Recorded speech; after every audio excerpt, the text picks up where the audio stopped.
जय हिंद साथियों, नमस्कार। मैं हूं आपका दोस्त ललित व्यास पांडे। साथियों, ये तस्वीरें तो आपने देख ही ली होंगी और ये तस्वीरें मुझे नहीं लगता देखने के बाद मुझे अधिक कुछ कहने की आवश्यकता है, लेकिन इस विवादास्पद वीडियो को बनाने से पहले मैं निदा फाजली जी की कुछ पंक्तियां कोट करना चाहूँगा कि हर एक आदमी में होते हैं 10-20 आदमी जिसे भी देखना कई बार देखना। थोड़ा और आगे अगर बढ़ाएं तो इसमें मैं कहूँगा कि हर एक आदमी में होते हैं 10-20 आदमी जिससे भी मिलना कई बार मिलना। किसी भी व्यक्ति को एक बार मिल करके या उसके किसी भी एक पक्ष को जान करके परसेप्शन क्रिएट नहीं करना चाहिए। किसी भी व्यक्ति को अपने व्यक्तित्व को बनाने के लिए बहुत तपना पड़ता है, बहुत साधना करनी पड़ती है और कई प्रकार की जंग लड़नी पड़ती है, तब जाकर के कोई भी व्यक्ति सफल होता है, कोई भी व्यक्ति फेमस होता है, कोई भी व्यक्ति लोकप्रिय होता है।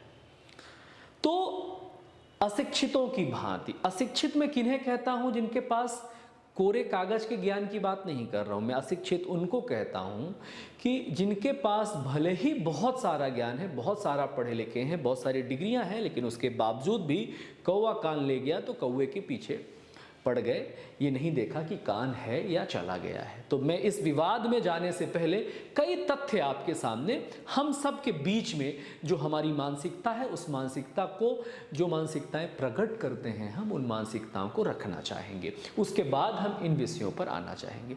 ये दोनों ही बड़े लोकप्रिय मोटिवेशनल स्पीकर्स हैं। दोनों ने ही अपने अपने क्षेत्र में बहुत अच्छा नाम किया है। कभी ना कभी, चाहे अनचाहे, हम सब इनसे किसी न किसी रूप में टकराए होंगे। सोशल मीडिया के माध्यम से, इनके किसी प्रोग्राम के माध्यम से या कहीं ना कहीं। हम सबके जीवन में जो इस सोशल मीडिया के प्लेटफॉर्म है, इन लोगों का कुछ ना कुछ प्रतिशत में इन्फ्लुएंस जरूर रहा होगा। हमें ये सबको मानना चाहिए। अगर रहा होगा तो आखिर अचानक ऐसा क्या हो गया कि इनमें से हम पक्ष चुनने के लिए मजबूर हो गए? एक पक्ष में बहुत बेहतर लग रहा है और दूसरा पक्ष में कमजोर लग रहा है। मैं इन दोनों का ना कट्टर समर्थक हूं, ना ही इन दोनों का कट्टर विरोधी हूं। मैं तो एक अपनी समीक्षा, हो सकता है मेरी समीक्षा आपको ठीक ना लगे, लेकिन एक समीक्षा आपके सामने प्रस्तुत करने की आपकी अनुमति चाहता हूं पूरे मन के साथ। मन के साथ इसलिए कह रहा हूं कि आपने अगर कुछ धारणाएं बना रखी हैं तो थोड़ी देर के लिए उन धारणाओं को पॉज कर दीजिएगा, थोड़ी देर के लिए उन धारणाओं को होल्ड कर दीजिएगा और मेरी कुछ छोटी छोटी बातें सुन लीजिए। मुझे कुछ सवालों के जवाब अगर आप लोग दे दें तो इन विवादों को आप खुद ही सुलझा लेंगे। बात नंबर एक एक क्रम से मैं इस पूरे विषय पर बात करने वाला हूं आपसे। सबसे बड़ी बात यह है कि आधुनिक दुनिया में अकर्मण्य कौन है? आधुनिक दुनिया में बिना मेहनत के पैसे कौन कमाना चाहता है? इस आधुनिक दुनिया में सेक चिल्ली के सपने देखना कौन चाहता है? इस आधुनिक दुनिया में रातों रात करोड़पति बनना कौन चाहता है? इस आधुनिक दुनिया में बहुत कम मेहनत में फेमस कौन होना चाहता है? इस आधुनिक दुनिया में बड़ी बड़ी गाड़ियों और बड़े बड़े बंगलों का ख्वाब पालता कौन है? माफ करिएगा, हम में से बहुत सारे ऐसे लोग हैं जो रातों रात करोड़पति बनना चाहते हैं। हम सब में से ही बहुत सारे ऐसे लोग हैं कि जो दिन रात सेक चिल्ली के सपने देखते हैं। हम रातों रात कलेक्टर बनना चाहते हैं। हम रातों रात मोटर, गाड़ी, कार, बंगला खरीदना चाहते हैं।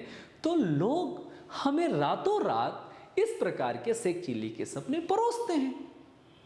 हम देखना चाहते हैं, वो परोसते हैं। इसमें दोष केवल बेचने वालों का नहीं है मेरे दोस्त, इसमें दोष खरीदने वालों का भी है। तो जो एक पूरी की पूरी कायनात पीछे पड़ गई है किसी व्यक्ति की आबरू को नीलाम करने के लिए, वो अपने गिरेबान पे भी झांक करके देख लें कि हम कितने सच्चे हैं, कहां कहां सच्चे हैं। मैं कुछ चीजें आपके सामने, निजी अनुभव आपके सामने प्रस्तुत करना चाहता हूं जो मेरे जीवन में भी घटित हुई हैं और मुझे लगता है कहीं ना कहीं आपके जीवन में भी घटित हुई होंगी। जब हम टीनेजर्स होते हैं, या हम जब टीनेजर्स थे, मैं अपनी निजी बात कर रहा हूँ, जब हम टीनेजर्स थे तो हम लोग मेला देखने जाया करते थे। मेला देखने जब जाते थे तो वहाँ पे कुछ रिंग होती थी, 10-20 रुपए की वो रिंग मिलती थी, तो रिंग फेंक करके कुछ सामान फंसाना होता था जो उस 10-20 रुपए से ज़्यादा कीमती होता था। तो हमारे मन में लालच आता था, तो पहले हम लोग 10 रुपए की रिंग खरीदते थे और वो रिंग फेंकते थे, फिर 20 रुपए की रिंग खरीदते थे, फेंकते थे। किसी का कुछ सामान फंस जाता था, किसी की रिंग खाली चली जाती थी, लेकिन हमारे दिमाग में लालच वहाँ से प्रारंभ होता है। हम जिस करोड़पति की, जिस सपने की, जिस सेठ चिल्ली के सपने की बात करते हैं, हमारी शुरुआत वहाँ से हो गई थी। हम सबकी होती है, कोई इसको मानता है, कोई नहीं मानता है। इसके बाद हम दूसरे चरण में जाते हैं। हमारे पास अगर कुछ अधिक पैसे हैं तो वहीं पर कुछ पर्चियाँ मिलती थी, कुछ उसके अंदर बिल होता था, कुछ लिखा होता था, और उस मेले में ना बहुत तरह तरह के सामान, टीवी होता था, कूलर होता था, पंखा होता था, इस प्रकार के सामानों की उसमें सूची होती थी। 25-50 रुपए में वो भी चिट खरीदते थे हम लोग और देखते थे कि हमें कौन सा सामान मिलने वाला है। तो इसमें हमारे बहुत सारे पैसे, बहुत सारे में जितने लायक उस वक्त हम होते थे, बहुत सारे पैसे जिनसे हम बाकी चीज़ें खरीद सकते थे, हम वहाँ कुछ ज़्यादा सामान खरीदने के चक्कर में गवाते हैं। उसके बाद थोड़ा और आगे बढ़ते हैं। हमारे जीवन में घटित हुआ कुछ एक रंगीन रिंग टाइप का ही एक दूसरे में रखते हैं, और वहाँ से आपके पैसे, अगर आपने 100 रुपये रखे हैं तो अगर आपने सही पकड़ लिया उनको तो आपके पैसे 200 रुपये हो जाते हैं। उनके लोग होते हैं, आसपास माहौल बनाते हैं। माहौल बनाने के बाद उनके लोगों का, यानी कि जो लोग ये बिज़नेस चलाते हैं, उनके लोगों के ही पैसे डबल होते हैं, उन्हीं लोगों के पैसे ट्रिपल होते हैं। वो उत्सव मनाते हैं, वो उत्सव मनाते हैं। हम चूँकि नए नए होते हैं वहाँ, तो उनके ही लोग हैं, ये नहीं पहचानते, उम्र भी कम होती है, तो हम उनके झांसे में आते हैं। और हमें भी लगता है कि अगर हमें घर से 100 रुपये मिले हैं तो 10 मिनट की तो बात है, 200 रुपये हो जाएंगे। फिर 200 रुपये नहीं हुए, एक बार हार जाते हैं, तो हमें लगता है कि 3 जगह ही तो ये स्थान देखना होता है, तो यहीं पर हम दोबारा पैसे लगा करके पैसे डबल, ट्रिपल या चौपल कर लेंगे। लेकिन ऐसा होता नहीं है। उन्हीं लोगों के झांसे में आकर के हम 100, 200, 300, 400, 500 गवा चुकते हैं। यहाँ से शुरुआत हो जाती है हमारे शेख चिल्ली के सपनों की। इन लोगों ने ऐसा कोई गुनाह नहीं किया है जिसके लिए हम इनके पीछे पड़ गए हैं। गुनहगार हम लोग हैं, झांसे में हम लोग आते हैं। हमने भी इनसे संपर्क किया था, हमारे लोगों, इनके लोगों ने हमसे संपर्क किया था। व्हाट्सएप पे मैसेज है, आप कहेंगे तो दिखा देंगे। इनका कोई एक बिजनेस है, बड़ा बिजनेस .com। सही क्या है, गलत क्या है, इसकी समीक्षा करने का हिम्मत मेरे अंदर नहीं है कि वो सही और गलत कह सकूं, क्योंकि जब तक उसकी जड़ में हम नहीं जाएंगे तो उसको सही और गलत नहीं कहेंगे। कुछ पैसे दे करके उसमें मेंबरशिप करनी होती है, और उसके बाद वहाँ निश्चित तौर पर दावा किया जाता है कि आपको बहुत सारा पैसा मिलेगा। लेकिन कोई भी प्रोडक्ट देख करके सीधे उस प्रोडक्ट को खरीद लेना, ये हमारी बेईमानी है। कोई व्यक्ति आपको जबरदस्ती प्रोडक्ट चिपकाता नहीं है। पहली बात, हमने देखा, हमने समीक्षा की, इनके मैनेजर्स, इनके ऑफिस से फ़ोन बार बार आते रहे, दिन में 3 बार 4 बार आते रहे। सर कब ज्वाइन कर रहे हैं, कल ही लास्ट डेट है, आज बिल्कुल इतने % का डिस्काउंट है, वो केवल साल भर में एक बार का डिस्काउंट होता है। आई नो, हमने उसको टैकल किया, हैंडल किया। जी हाँ, मैं आपका ये बिज़नेस देख रहा हूँ, मैं आपके बिज़नेस को रिसर्च कर रहा हूँ। अगर मुझे लगेगा कि आपके बिज़नेस में मुझे कोई फ़ायदा दिख जाएगा या मैं टिक पाऊँगा, तो मैं आपके बिज़नेस का पार्टनर बनूँगा।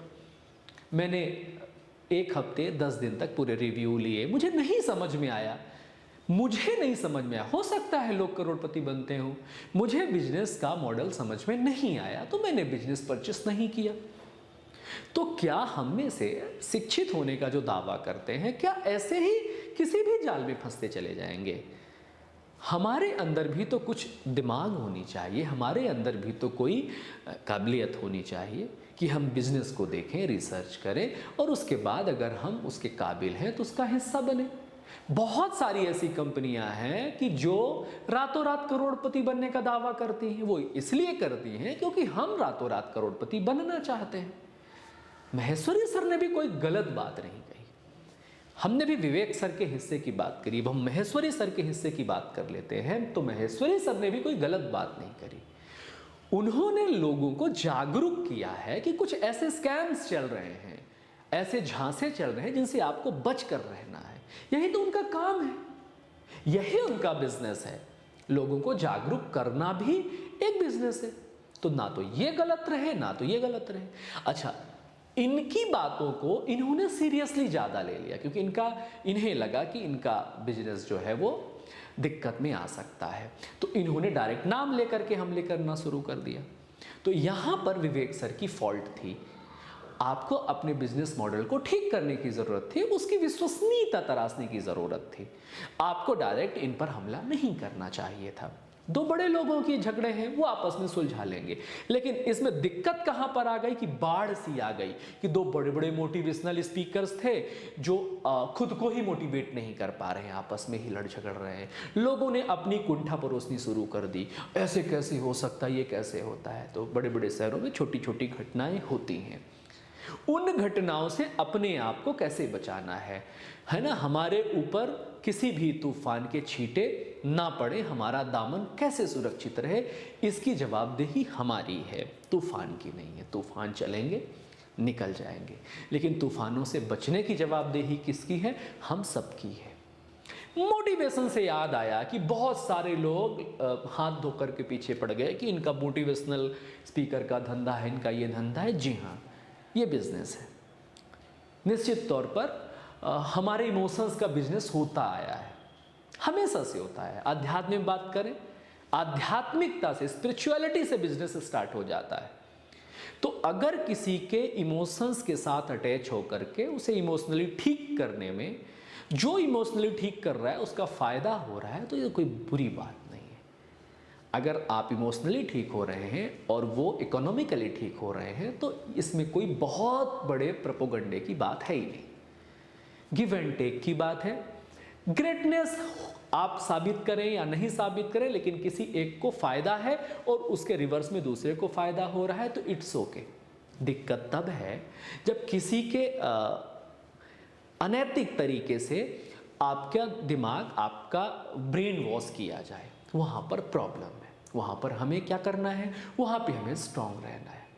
अब आप कहेंगे कि सारे लोग आपके तरह पढ़े लिखे और समझदार नहीं होते हैं, तो वो क्या करें? सारे लोग पढ़े लिखे समझदार नहीं होते हैं, लेकिन सभी लोगों को यह समझना जब बड़ा जरूरी है। इसीलिए तो मैं आया हूं, इसीलिए आया हूं कि सब लोगों को समझना यह जरूरी है कि प्रोडक्ट में अगर क्वालिटी है तो वही सस्टेन हो सकता है। मार्केट में जितने प्रोडक्ट हैं जहां पर आप चेन बनाकर प्रोडक्ट सेल करते हैं, उसकी अवधि बहुत कम है। स्टार्टिंग में आपको लोग मिलेंगे, जब तक लोग मिलेंगे तब तक आपकी इनकम होती है, और इतनी भी ज्यादा फ्रीक्वेंटली नहीं होती है जितनी बताई और कही जाती है या सेमिनार्स में दिखाई जाती है।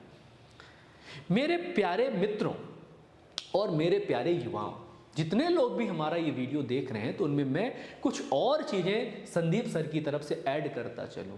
चीजें बुरी बिल्कुल नहीं है कोई भी, सारी चीजें ठीक हैं, लेकिन वो सस्टेनेबल कितनी है।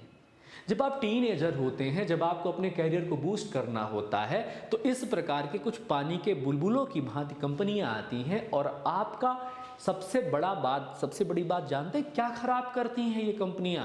ये आपकी जिज्ञासाएं खत्म करती हैं, ये आपका कीमती वक्त खत्म करती हैं। जब आप क्रिएशन सीख रहे होते हैं, जब आप लर्निंग पोजीशन पर होते हैं और आप कुछ ज़्यादा बेहतर कर पाते हैं, आप लिस्ट बना करके देख लीजिए, ऐसी कंपनियां बहुत दिनों तक नहीं टिकती। ये साल, 2 साल, 3 साल तक टिकती हैं। जो बड़े पायदान पर होते हैं, बड़ी मछलियां, इसमें निश्चित तौर पर बहुत इनकम जनरेट करती हैं, क्योंकि इनके नीचे जो जाल बनता है वो लोगों का बनता है। तो लोगों का जाल बनने से इनको सर्कुलेशन में इनकम मिलती रहती है। लेकिन नीचे वाले जितने भी लोग होते हैं वो प्रोडक्ट बेस्ड होते हैं, उनका प्रोडक्ट जितना बिकेगा उतना उनको इनकम होगी। तो ये लोग जितने भी प्रोडक्ट लेकर के आते हैं या तो कॉपी प्रोडक्ट होते हैं या फिर ऐसे प्रोडक्ट होते हैं जिनका यूज नहीं होता है आम नागरिकों में। वो नागरिक भी कुछ इंसेंटिव और कुछ कमीशन के लिए वो प्रोडक्ट खरीदते रहते हैं, लेकिन एक समय के बाद वो प्रोडक्ट बिकने बंद हो जाते हैं और आप 2-3 साल बाद बेरोजगार हो जाते हैं। और वो इनकम वो लाखों करोड़ों में जो बताई जाती है वो नहीं होती है। तो इसलिए आप अपने मूल काम पे ज्यादा फोकस करें। शेख चिल्ली का सपना देखना ना हमारी फितरत है, इसलिए लोग शेख चिल्ली का सपना दिखा करके हमसे कमाई करते हैं और वो विभिन्न प्रकार के जरिए होते हैं कमाई के। तो मेरी बात सभी लोग बहुत ध्यान से सुनिए। इस कंट्रोवर्सी में फंस करके पहली बात तो हमें हमारा समय नष्ट नहीं करना है। दूसरा, अगर हम इनके चाहे अनचाहे फॉलोवर हैं तो आपके फॉलोवरशिप में कोई प्रॉब्लम नहीं है। अच्छी चीजें कहीं से भी ग्रहण की जा सकती हैं, चाहे वो कितना भी बुरा ही आदमी क्यों ना हो। इनकी एनर्जी बहुत बेहतरीन लगती है, इनका कॉन्फिडेंस ए क्लास का है, अपनी चीजें एक्सप्रेस करने का तरीका टॉप क्लास का है। बहुत सारी चीजें आप इनसे सीख सकते हैं। हाँ, इनके प्रोडक्ट में दम नहीं है, इनका बिजनेस बेहतर नहीं है, तो आप इनका बिजनेस ज्वाइन मत करिए। इनके कोर्स में दम नहीं है तो इनका कोर्स ज्वाइन मत करिए। कोर्स बेचने का सिलसिला बहुत ज़्यादा प्रचलन में है, तो कोर्स भी आप वो खरीदिए जहाँ पे आपको लगता है कि आपका फ्यूचर है। इन्फ्लुएंस होकर के किसी भी कोर्स का हिस्सा मत बनिए। पैसे तो जो जाते हैं, आपका टाइम जाता है और आपकी मेंटल स्टेबिलिटी खत्म होती है। आप बार बार भटकाव की ओर चले जाते हैं। संदीप सर के जो फॉलोवर हैं, संदीप सर बहुत अच्छी बातें करते हैं, आपको इमोशनली इंगेज करके रखते हैं, लेकिन कई लोगों की शिकायतें होती हैं कि इमोशंस का खाते हैं। मेरे भाई मेरी बात ध्यान से सुनिए, ये फोटोग्राफ बेचते हैं या क्या क्या बेचते हैं, ये इनका बिजनेस है। जिन्हें पसंद है वो खरीदते हैं, जिन्हें नहीं पसंद है वो नहीं खरीदते हैं। लेकिन इसमें इन दोनों को एकदम विलन साबित करने की कोई ज़रूरत नहीं है। ओवरऑल आप मेहनत पे भरोसा करिए, कर्मण्य बनिए, काम करके आप करोड़पति अरबपति सब बनिए। रातों रात अगर आप करोड़पति बनने का सपना देखेंगे तो ऐसे प्रोडक्ट आपको चिपकाए जाएंगे और आप उन प्रोडक्टों की जद में आकर के अपना कीमती समय ही बर्बाद नहीं करेंगे। आपका जो आर्थिक कार्यक्रम है वो भी प्रभावित होगा, सामाजिक कार्यक्रम भी प्रभावित होगा। तो किसी भी कंपनी की बुराई करने से पहले हमें अपने गिरेबान पे जरूर झांक लेना चाहिए कि हम क्या खरीदना चाहते हैं। हम जो खरीदना चाहेंगे दुनिया वो बेचेगी, दुनिया वही परोसेगी। तो आज के लिए इतना ही। End of the video. Last में अपन को ध्यान रखना है, समझदार बने, चैतन्य बने, चौकन्ने रहें, क्योंकि ये डिजिटल दुनिया में, इस डिजिटल दुनिया में बहुत सारी चीज़ें ऐसी हैं जो है ना, जो हमें क्या कर रही है, बहुत सारी चीज़ें ऐसी हैं जो हमें अपनी जद में ले रही हैं, अपने पकड़ में, गिरफ्त में ले रही हैं। समझदार हमें बनना है। उंगलियां उठाने से पहले जो 4 उंगलियां हमारी तरफ आती हैं उन 4 उंगलियों पे ज़्यादा फोकस करना है। तो आज के लिए इतना ही। हम समझदार रहेंगे तो हम लूटेंगे नहीं। बहुत बहुत धन्यवाद।